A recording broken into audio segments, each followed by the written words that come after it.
வணக்கம். ஸ்ராயணம். தினமும் வீட்டில் நாம் பூஜை அறையில் விளக்கு போடுவோம்.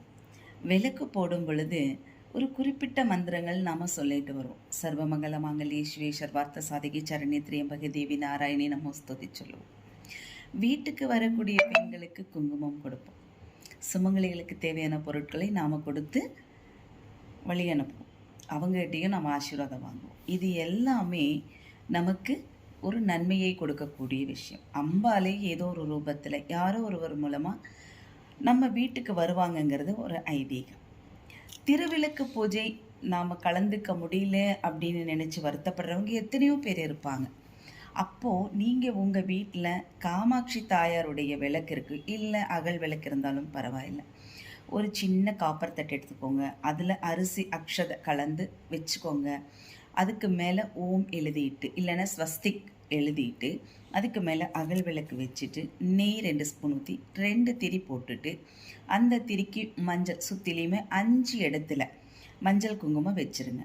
வச்சுட்டு ஆத்மார்த்தமாக உங்கள் குலதெய்வத்தை வேண்டிக்கோங்க, முன்னோர்களை வேண்டிக்கோங்க. இதெல்லாம் பண்ணி பிடிச்ச பின்னாடி உங்களுக்கு ஒரு சங்கல்பம் இருக்கும், உங்களுக்குன்னு ஒரு வேண்டுதல் இருக்கும் இல்லையா? மனசார பிரார்த்தனை பண்ணுங்கள். என்னோடய குழந்தைங்க நல்லா படிக்கணும், நல்ல வேலை கிடைக்கணும், திருமணம் நல்லபடியாக நடக்கணும், சொந்தமாக இடம் வாங்கணும், வீடு கட்டணும், கடனில்லாத வாழ்க்கை வாழணும், மான மரியாதையோட வாழணும் அப்படிங்கிற எண்ணம் ஒவ்வொரு தாய்மார்களுக்குமே ஒவ்வொரு பெண்களுக்குமே கண்டிப்பாக இருக்கும். அப்போது இந்த மாதிரி எண்ணங்கள் ஒருவருடைய மனதில் ஆழமாக பதியும் பொழுது அதை வெளிப்படுத்தக்கூடிய சக்தி விளக்கு பூஜை. நாம் எதுலேயும் போய் கலந்துக்க முடியல, நான் தனியாக வீட்லேயே நான் பண்ணுறேன் அப்படின்னு நம்ம நினைக்கும் பொழுது நிச்சயமாக அதை வீட்டில் பண்ணலாம். தீபம் ஜோதி எப்பொழுதுமே மேல் நோக்கி தான் எரியும். நம்பிக்கை இருக்கிறவங்க எப்பொழுதுமே மேல் நோக்கி தான், இறைவனை நோக்கி தான் போயிட்டுருப்பாங்க. இறைவனை நம்பினால் அந்த இறை சக்தியானது ஒருபோதும் கைவிடாது. முழுமையான நம்பிக்கை வைத்து இறைவனை தியானம் செய்யும் பொழுது அந்த தியானத்தினுடைய நம்பிக்கை நம்முடைய உடம்பில் பாசிட்டிவ் எனர்ஜி, ஒரு அதிர்வலையை கண்டிப்பாக கொடுக்கும்.